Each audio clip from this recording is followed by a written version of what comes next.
Guys, it's Monday and alas 12 na. Pupunta ako sa school ni Ryan kasi kailangan kong i-inquire kung pwede ba siyang mag-transfer ng school in the middle of the school year kasi nga ano pa naman, diba, September. And mamaya ko na ipapaliwanag sa inyo guys bakit, para magkaintindihan tayo ng mabuti. Pero ang agenda ko muna ngayon ay i-check nga yung school ni Ryan kung pwedeng mag-transfer, and then maghahanap-hanap ako ng bahay malapit doon sa area ng school ni Ryan kasi we have two options. Either lilipat kami doon malapit sa school ni Ryan or lilipat si Ryan ng school. So, yun na lang muna guys. Biyahe muna tayo. Ryan School maybe 40 minutes away dito sa bahay namin.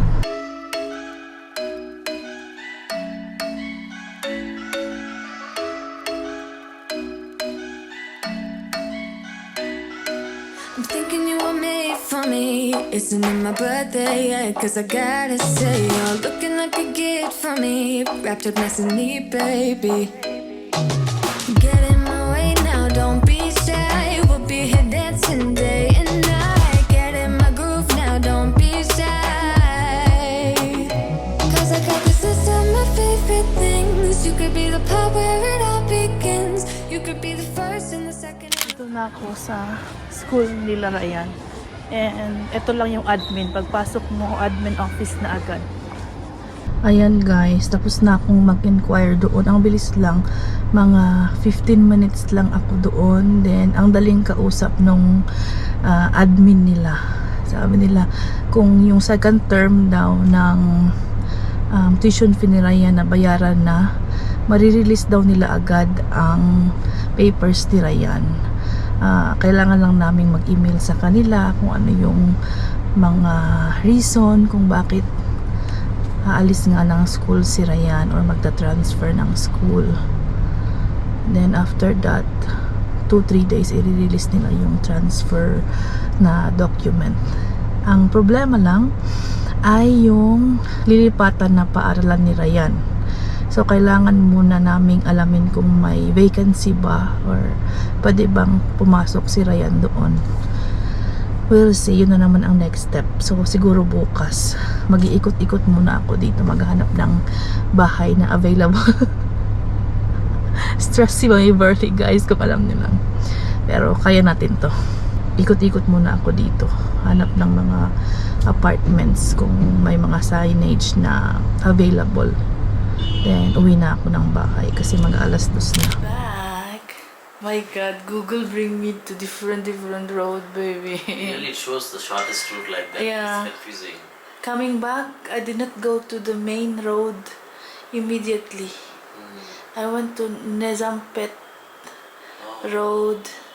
Actually, better, baby. Come in from inside. Nezampet. Then I came out. Nizampet. No, not. I think not Patinagar. Oh, Nizampet Road. I got it, yeah. What you call that? I came out near called Fit Nezampet. It was better actually than the other one. The other one, a lot of construction. The other one also, the road is bad. Nezampet Road is okay. It's not that traffic I think also. this time not much traffic. Evenings and Yeah, mornings yeah. are there, but Yeah. It's not easy, huh? This is the first time. you go that far. That roads Yeah. are not easy. Because this area okay. And that you are familiar with this roads. Yeah, almost 3 hours. No, maybe 2.5. Because I stayed there, right? I left Yeah. around 12 o'clock. Then it's almost 3.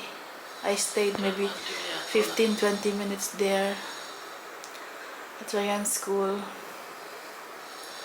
Hour plus. Because of the rain. You both feel also, right? Yeah. Because of the rain, I know, the road is so bad. So many holes, baby. Especially potholes so many. That road is really like that. That Miyapur road, main road. Everything is good. I already told you what happened. Yeah. We just need to check the other one. Okay? See, the other one will take. In the meantime, we'll get this one also. Yeah. Hi, Nana! Welcome back! How's school? Nice. You had fun? PE day today? Yeah, so tiring. It's MPT. It's so tiring. You have to do hands. You have to do legs. It's so tiring. Your sir asked about your haircut or not? He said to cut your nails neatly and cut my hair smooth. But we cut this morning, He's right? telling to cut properly. Then you're complaining it's painful. Do it in the evening. Huh? Let's do it like the around 7 in the evening. Let's cut your hair before you take shower. Come on. Okay? Let's go to the salon. Say hi to daddy. Hi, Daddy. This is cute. Okay. I went to your school. In your school? Huh? Not to this school. I just inquired something. Not everything is confirmed. We'll see, okay? I think Yeah. Tingnan nyo ang aming living room. Ganito pa rin siya, guys. Hindi pa namin na-transfer ang dining table doon. You wanna play later? Later first. Okay, you need to go to tuition class. No swimming class today, but I know the play. I'm asking you to bring it. diba may bisita kami nung nakaraan, kaya ganyan ang itsura ng ating living room. Nagluluto ako ng chicken curry. Ryan, you want chicken curry? Chicken curry? Yes. Yes. Okay. Let me defrost this. Oh my god. Oh, can you by cooking it? Later, you are going to tuition class and I will be busy. So, no, you cannot help me now. Next time. Bye. See you later. You'll cut your hair also, Daddy? I will see availability. Maybe they're busy. Okay. Ryan is because otherwise they won't allow him to school. Yeah. What? Yeah. He got scolded already today. Yeah. Bye. Bye. I want to send a video to mommy before you are cutting your hair.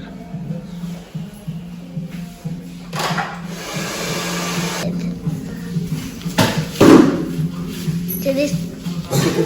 I'm ready.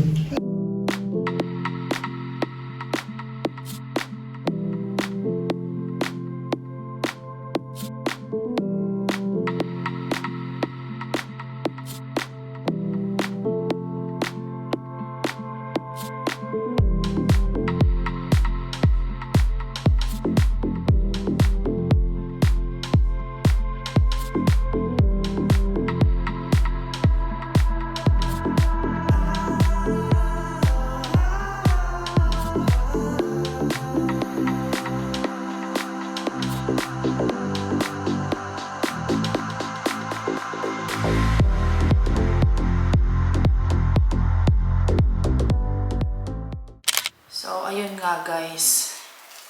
Hindi ko pa nasabi sa inyo bakit talaga tayo naghahanap ng lilipatan na school ni Ryan at naghahanap ng bahay na malilipatan din. Yung may-ari ng bahay na ito, tumawag kay Ram. Kahapon lang ata yun. Ang sabi, kailangan daw nila ang apartment kasi yung anak niyang doktor, nasa Chennai ata naka-destino ngayon, lilipat daw ng practice dito sa Hyderabad. So, kailangan nila ng bahay, of course, na titirhan, di ba? So, wala kaming choice. At the very start naman, alam namin na may possibility na ganun. Kaya, sa isip-isip namin, prepared na din kami.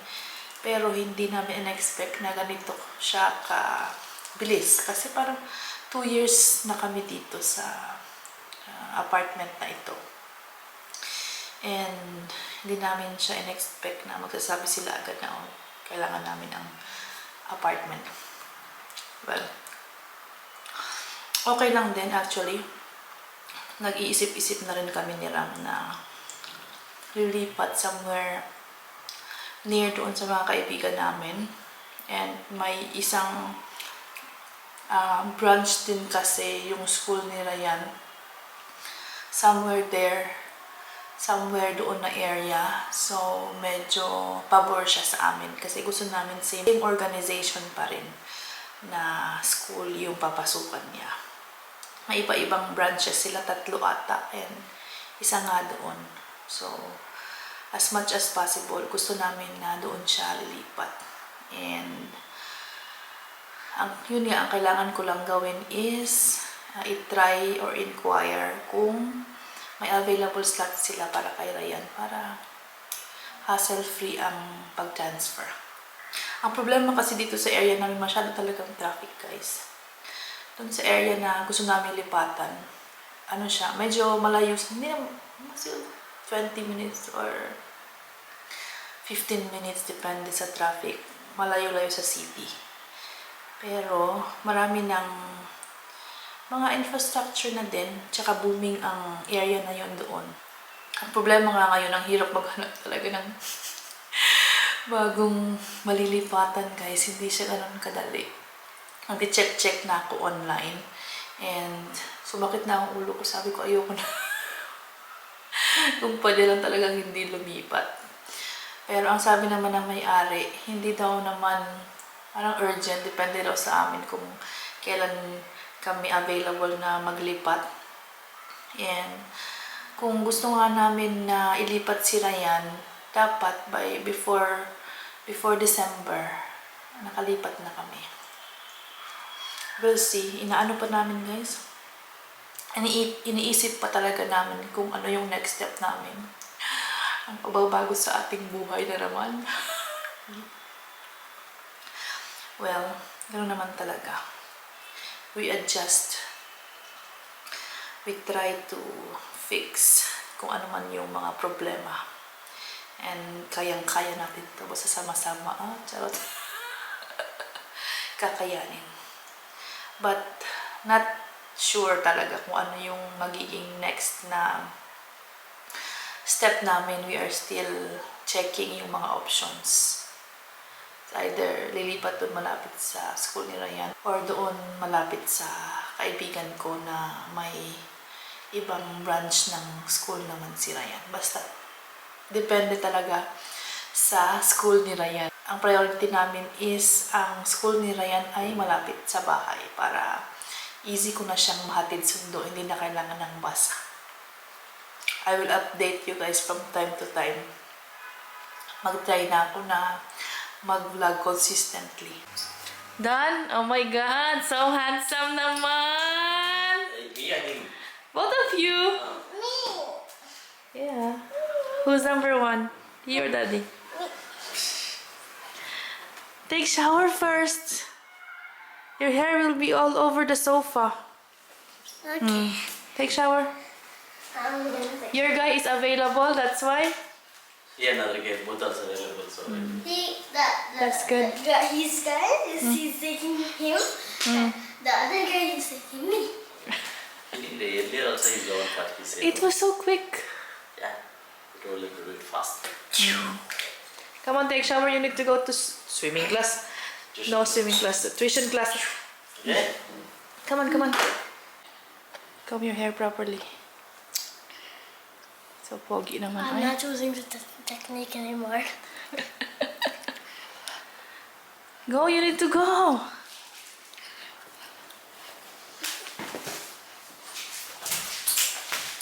You're back. Why is it Hanap so na naman tayo ng bagong tuition, ma'am.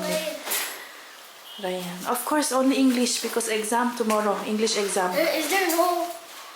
No other assignment. Only study. Go, go, go. Bye. I love you so much. I'm excited to shift to my new house. Excited I'm siya, in guys. school. Akala ko malulungkot pero excited pala. Careful, okay? Mommy, it's better for me to go shift at the end of the year because look, you can see goodbyes to this house. Yeah. We'll see na. Okay? Bye. And nalipat na pala namin nila Diram. Na-shift na namin yung sofa at saka yung dining table. Back to its original state na. Kasi nahihirapan ako pag gusto kong kumuha ng gamit sa cabinet. Yung sofa nandito, di ba? Nahihirapan ako. Yung mga camera stuff ko nandito kasi. And then, pag gusto kong manood ng TV, hindi ako makaupo ng maayos kasi yung nandito ay dining table. Hi! Nami-miss namin ang bahay na ito. Talaga. Pero, ganyan talaga ang buhay. Magluto na tayo ng dinner, guys. Chicken curry ang ating lulutuin. Kung may naririnig kayong background sound, yan yung Ganesh Festival. Nagsimula na kasi. So, may program doon sa baba. Tingnan nyo. Ayan, oh. View from the balcony. So, nagdadasal sila. Kaya nakalagay yung Ganesh statue. Hindi na ganun kabongga ang celebration ng Ganesh Festival this year, guys. Kasi, di ba sa isang community may mga officers talaga. And kakatapos lang ng eleksyon. Then, ang daming problema. Yung aming app, na community app, laging may nag-aaway. Kasi yung previous officers, hindi nila inaalaw yung new officers na gawin yung mga bagay na kailangan nila kasi kasuhin dito sa community. So, laging may away nung kailan ba yun? Few weeks back. May police pa na pumunta dito sa community namin dahil lang talaga sa away-away nila internally. Sabi ng police, we are not involved sa mga ganitong bagay. Please resolve it on your own inside the community. Huwag nyo nang palakihin yung sabi sa kanila. Kaya medyo sakit sa ulo na din talaga. Ang available ko lang na manok ay yung may skin, guys. Diba sa kanila, pag Indian curry, skinless talaga.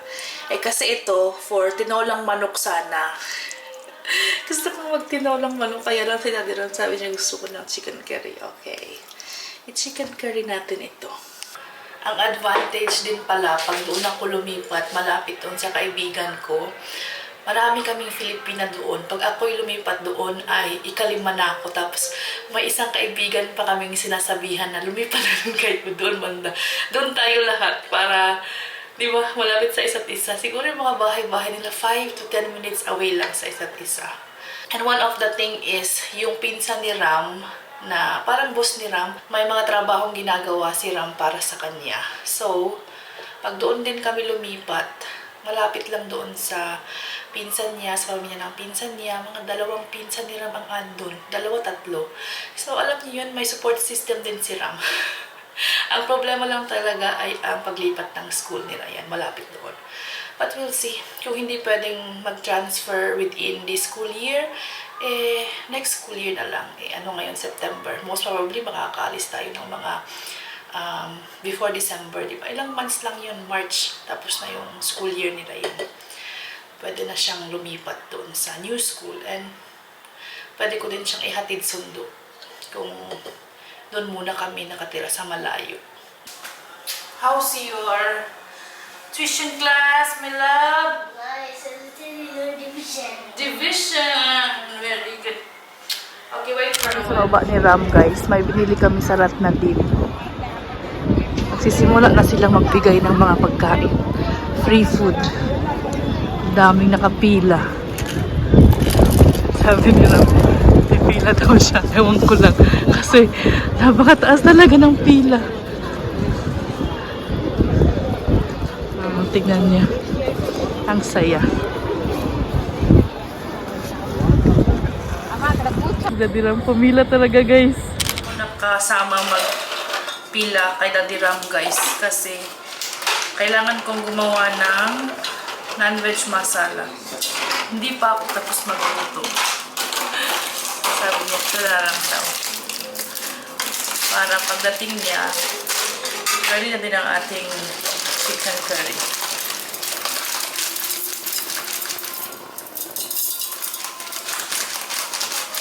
Tapusin ko lang ito. Ryan, check this out. Kind of masala rice like that. Ah, Laddu, vada, some of this chickpea. that was quick. Yeah, they give when big line of us. Laddu na lang, laddu. This one. It's nice. Okay. It's good? Yeah, I know. I like that one. Laddu. That's good. Ito na yung ginawa kong non-veg masala. Lagyan natin ng konti itong ating chicken curry. Malapit nang maluto ito. Come on boys, let's eat. Yeah, ready. Vegetarian boy during lunch only. What? At school, and at school, it's only vegetarian, but then here it's non-vegetarian. Yeah. I'm gonna eat papu first, my favorite.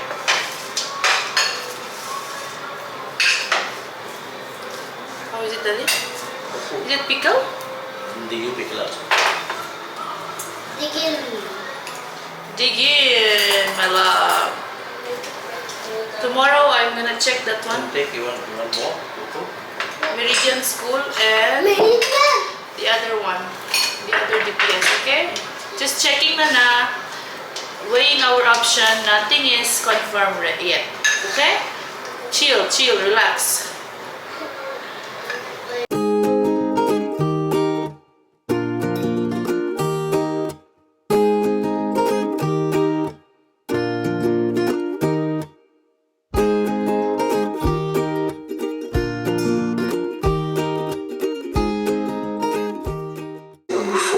Movie time, guys. Ano, sa Pilipinas daw ito. Sabi nila din naman, Hulu Sulu. What's the title of the movie? Land of Pen. Ah, okay. New movie. Bagong movie daw. Ito na kami sa kwarto ni Ryan, guys. Kasi patutulugin ko na ito. Si Daddy Ram ay gustong-gusto niya yung movie. So, gusto niyang tapusin. Medyo late na. So, say goodnight na. Good night, guys. Like, share, subscribe. Like, share. Ring the bell icon. Bye. See you guys. Peace. Hindi na siya sanay, guys. I can't say Nakakalimutan it na niya. properly because it's been so long. Yeah.